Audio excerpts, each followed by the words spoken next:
Prince Harry's fury over Canadian authorities granting Denmark's Prince Joachim and Princess Marie permission for a private flight to the Invictus Games starkly contrasts with the rejection of his own request, exposing the deepening rift in his royal status and signaling a troubling decline in his influence on the global stage. Prince Harry is reportedly fuming after Canadian authorities granted Denmark's Prince Joachim and Princess Marie permission to fly privately to the 2025 Invictus Games in Vancouver, a decision that has left him feeling deeply outraged. The stark contrast in treatment between himself and the Danish royals has shaken his confidence regarding his standing at the event and reignited tensions surrounding his dwindling influence on the global stage. While Harry and Meghan arrived for the event, their request for a private flight had already been flatly denied, a move many believe serves as a subtle yet powerful message about his shifting status. The approval for Prince Joachim and Princess Marie, who are merely visiting, has further highlighted the growing disillusionment surrounding Harry and Meghan's presence in Canada.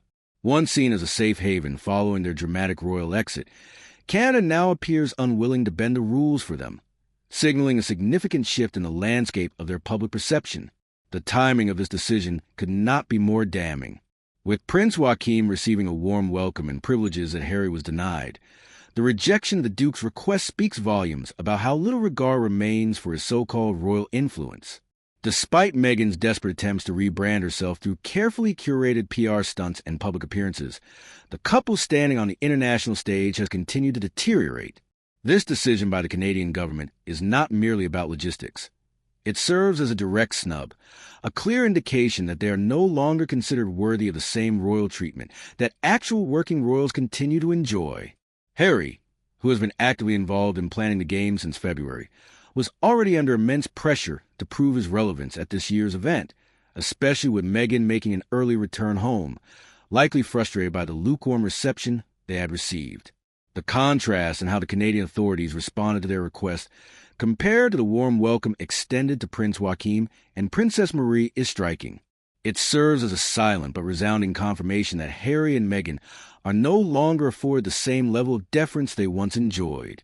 The decision also underscores a growing perception that Harry is struggling to maintain control over the Invictus Games, which was once his pride and joy, but now seems to be slipping from his grasp. Governments and officials, once eager to accommodate him, are now less inclined to do so, reflecting a broader shift in how he is perceived.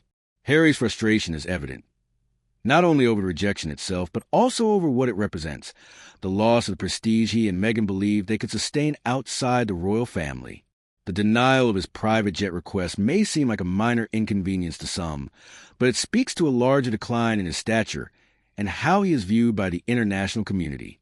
For Meghan, this must serve as another harsh reminder that her efforts to insert herself into the global elite are falling flat. Once seen as a promising voice in Hollywood and humanitarian circles, she has faced a series of rejections that have undermined her standing.